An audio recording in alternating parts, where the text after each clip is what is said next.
Michael Ross stood in the doorway of his daughter's bedroom, the way he had every night for the past 14 months. The unicorn bedspread lay perfectly smooth, untouched. Dust had begun to settle on the stuffed animals lined along the windowsill. His hand trembled as he gripped his coffee mug, now cold from standing here too long. The house in Bellevue felt enormous and suffocating at the same time. 10,000 square feet of success that meant absolutely nothing. The view of Lake Washington, through the floor to ceiling windows, the smart home technology he'd programmed himself, the garage with 3 cars he never drove, all of it was just a monument to the life he'd built and lost in a single afternoon. September 15th, 2023.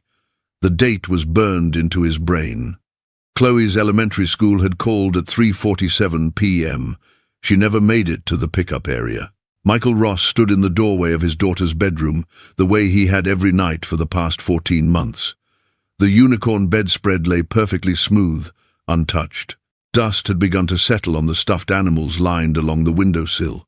His hand trembled as he gripped his coffee mug, now cold from standing here too long. The house in Bellevue felt enormous and suffocating at the same time. 10,000 square feet of success that meant absolutely nothing. They barely spoke anymore, just monthly phone calls where neither of them could say the words that mattered. Michael had spent his fortune chasing shadows. Private investigators who found nothing. Psychics who preyed on his desperation. A tip line that generated thousands of calls, each one a knife twist of hope and disappointment. He'd put up billboards across 3 states, offered $1 million reward, appeared on every news program that would have him. Nothing. His company, a cybersecurity firm he'd built from nothing, had nearly collapsed. His partners had gently suggested he take a leave of absence.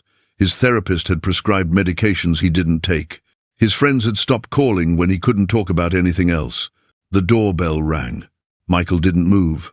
Probably another reporter or documentary filmmaker wanting to exploit his tragedy. Or maybe the FBI agent who checked in monthly with nothing new to report. Or one of the well-meaning neighbors who brought casseroles and pity. The doorbell rang again, insistent. He set down his coffee mug on Chloe's dresser, next to her favorite hairbrush, still threaded with blonde strands he couldn't bear to remove. Walking downstairs felt like moving through water. Through the frosted glass of his front door, he could see a small silhouette, too small to be an adult. Michael opened the door. They barely spoke anymore, just monthly phone calls where neither of them could say the words that mattered. Michael had spent his fortune chasing shadows. Private investigators who found nothing. Psychics who preyed on his desperation. A tip line that generated thousands of calls, each one a knife twist of hope and disappointment.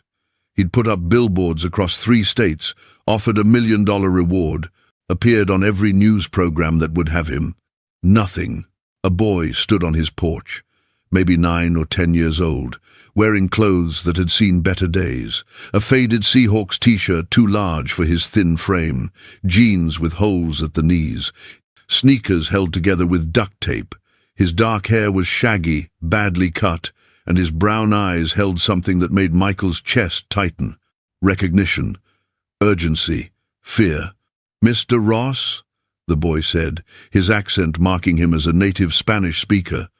"You are the man looking for Chloe?" The world tilted. "She lived with me, at the academy." Michael's legs nearly gave out. He'd had false alarms before. Well-meaning children who thought they'd seen Chloe at a mall, confused kids mixing up faces, cruel teenagers playing pranks. But something about this boy's eyes, the specific detail about the scar Chloe had gotten, that scar 2 months before she disappeared, racing down their driveway. "Who are you?" Michael managed. "My name is Diego Morales. Please, Mr. Ross, we don't have much time. They will notice I am gone." The boy looked over his shoulder again, and Michael saw genuine terror in his young face. "Can I come inside? I will tell you everything, but Chloe needs help. All of them need help." Michael stepped aside, his heart hammering so hard he thought it might burst through his ribs. The boy entered quickly, immediately moving away from the windows. Michael closed and locked the door with shaking hands. "Sit down," Michael said, gesturing to the living room. His mind was racing. Should he call the police? Record this? Was this real? Tell me everything. Start from the beginning. Diego perched on the edge of the leather couch, looking tiny in the expansive room. His eyes darted around, taking in the wealth on display, the modern art on the walls, the grand piano nobody played anymore, the view of the lake, and something like sadness crossed his features. "I came from Mexico with my mother 2 years ago," Diego began, his words careful but rushed. "We crossed at night. There were other families. A coyote was supposed to take us to Seattle, where my uncle lives. But something went wrong. The van we were in got stopped by different people. Not police, private people. They separated the children from the parents." Michael felt ice in his veins.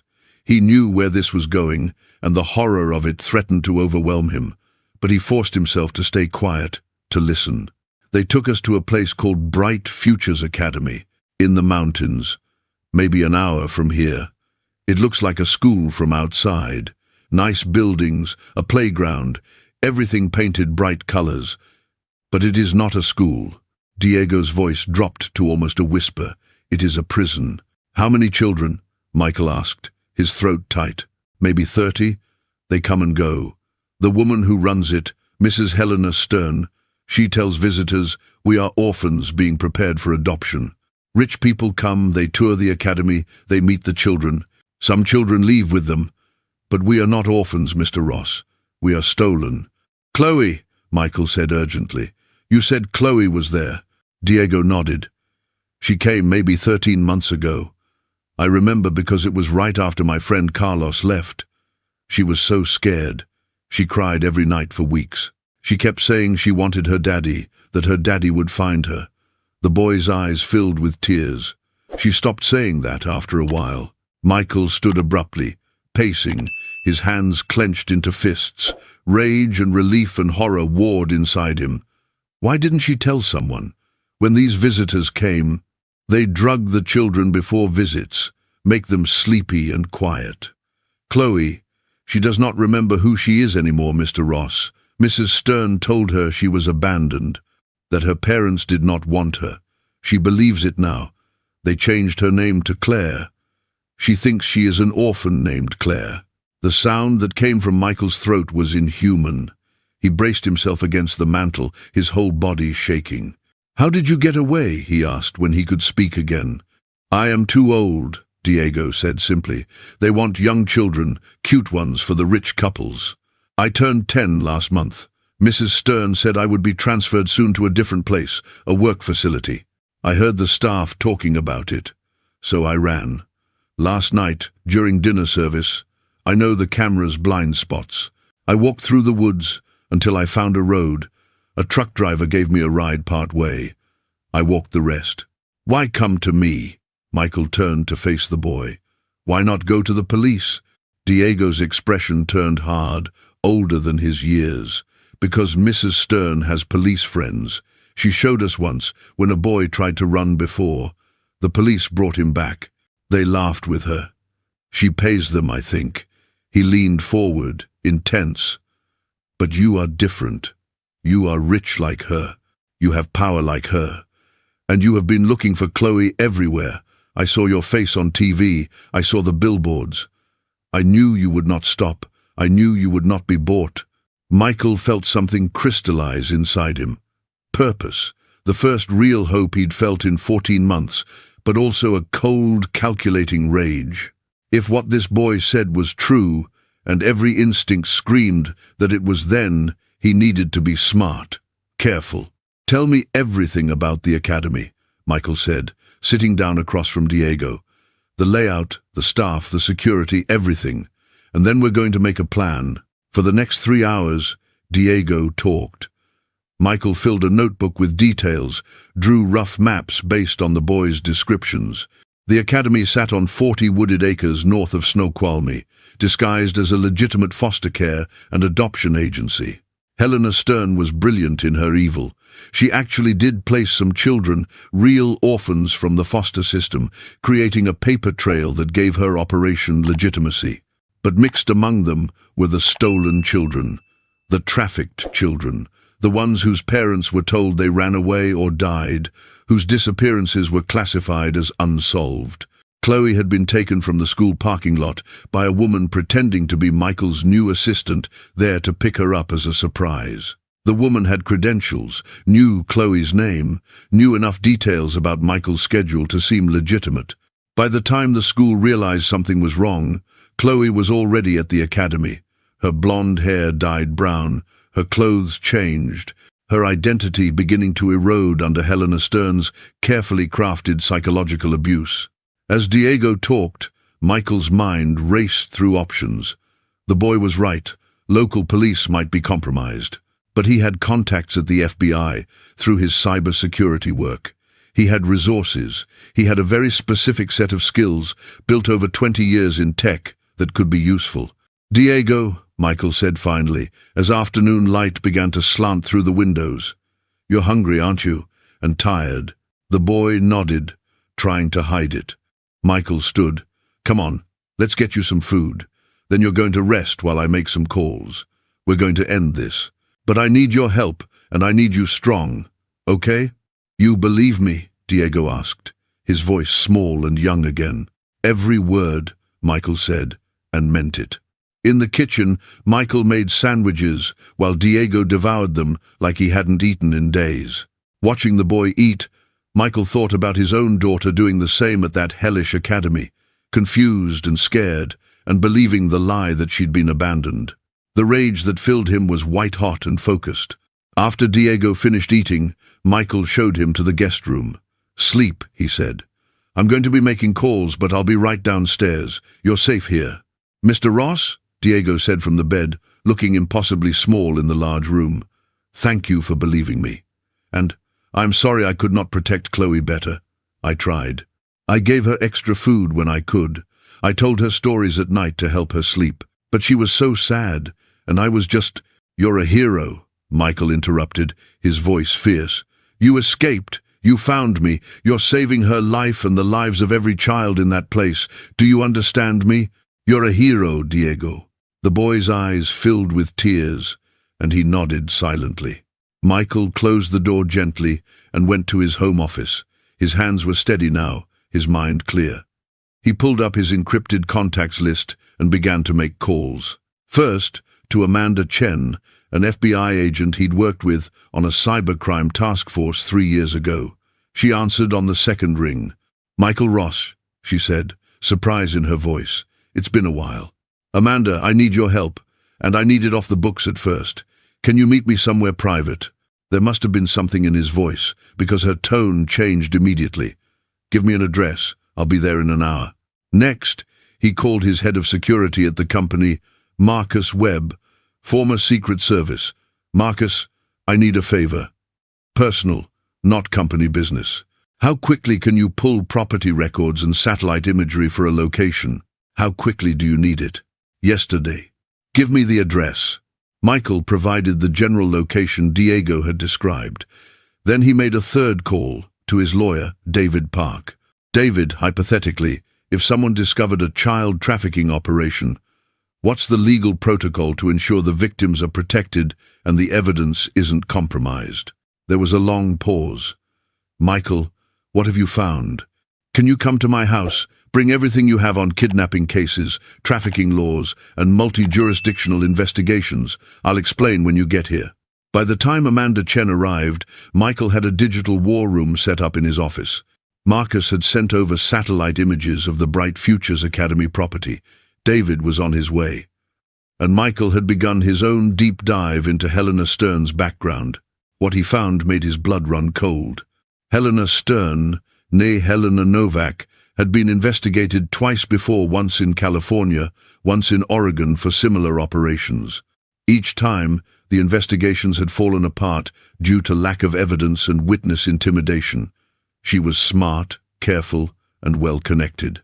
She'd made donations to local politicians, funded community programs, and created a public persona as a philanthropist dedicated to helping children. Amanda listened to everything: Diego's story, Michael's findings, the evidence they'd compiled in just a few hours. Her expression grew darker with each revelation. "This is going to be complicated," she said finally. "If local law enforcement is compromised, we need to involve federal agencies, but we have to be strategic. One wrong move and she destroys evidence, moves the children, or worse." She looked at Michael directly. "I believe you. I believe the boy. But we need to do this right, or Chloe and those other children could end up more lost than they already are." "What do we need?" Michael asked. "More evidence. Concrete proof before we move. Can Diego identify specific children? Do we have photographs? Documents? Anything that proves these are kidnapped kids and not just foster children?" Michael thought about this. "Diego said he knows where Stern keeps her files, and I have an idea about the security system." Over the next week, they built their case with surgical precision. Diego provided names, descriptions, and details about routines at the academy. Marcus used his contacts to trace financial records, showing suspicious payments from Helena Stern to local officials. Amanda brought in a small, trusted team of federal agents who specialized in child trafficking cases. And Michael did what he did best. He hacked. Using Diego's descriptions of the security system, Michael identified the make and model of cameras and alarms at the academy. He spent 3 sleepless nights writing custom malware designed to infiltrate the system. He couldn't just disable it that would alert them. Instead, he created a loop that would record 40 minutes of normal footage and replay it during a specific window, making it appear that nothing was happening while the FBI moved in. Diego stayed with him throughout, sleeping in the guest room but often padding downstairs in the middle of the night to find Michael still working. They'd sit together in the quiet house, and Michael would make hot chocolate the way Chloe liked it, and Diego would tell him stories about Chloe, how she'd hum to herself when she did chores, how she'd draw pictures of unicorns during art time, how she'd hold Diego's hand during thunderstorms even though she didn't remember why thunder scared her. On the 8th day, Amanda came to the house with her team. "We're ready," she said. "We have warrants. We have coordination with federal prosecutors. We have child welfare specialists standing by. The question is, are you ready?" Michael looked at Diego, who nodded solemnly. "I will show you everything," the boy said. "I will help you find them all." "Then we move tonight," Amanda said. 3 a.m. "Michael, you stay here. This is an FBI operation now." "No," Michael said flatly. "I've waited 14 months. I'm coming." "Michael, I'll stay back. I'll follow every instruction. But I'm going to be there when my daughter comes out of that place. She's going to see her father's face and remember that she was never abandoned. Non-negotiable." Amanda looked at him for a long moment, then sighed. "You stay in the vehicle. You don't move unless I explicitly clear it. Understood?" "Understood." The convoy left at 1 a.m., 6 black SUVs moving through the darkness towards Snoqualmie. Michael sat in the back of the 3rd vehicle with Amanda, while Diego rode up front with another agent, guiding them through the darkened back roads. "That turn," Diego said, pointing. "Then 2 miles. The gate will be on the left." Michael's heart hammered as they approached. The entrance to Bright Futures Academy looked exactly as Diego had described, a cheerful wooden sign illuminated by landscape lights, a wrought iron gate, and beyond it, buildings that could have been any private school campus in America. The gate was locked, but Marcus had provided bolt cutters. They moved in silence, agents in tactical gear spreading out across the property. Michael watched through night vision binoculars, his hands shaking. The first team breached the main building. Michael saw figures moving through rooms, heard muffled shouts through his tactical radio. His malware had worked. The security monitors showed nothing but loop footage, buying them precious minutes. "Main floor secure," Amanda's voice crackled. "Multiple children, ages 5 to 12. Moving to 2nd floor. Office secured," another voice reported. Massive amounts of documentation. Computer files, paper records. This is going to be a prosecutor's dream. Michael barely heard them. He was staring at the front door of the main building, where agents were beginning to escort children outside. They looked confused, scared, wrapped in blankets against the cold night air. "Diego," Amanda's voice came through. "We need you to help identify." "Michael, you're cleared to approach, but slowly.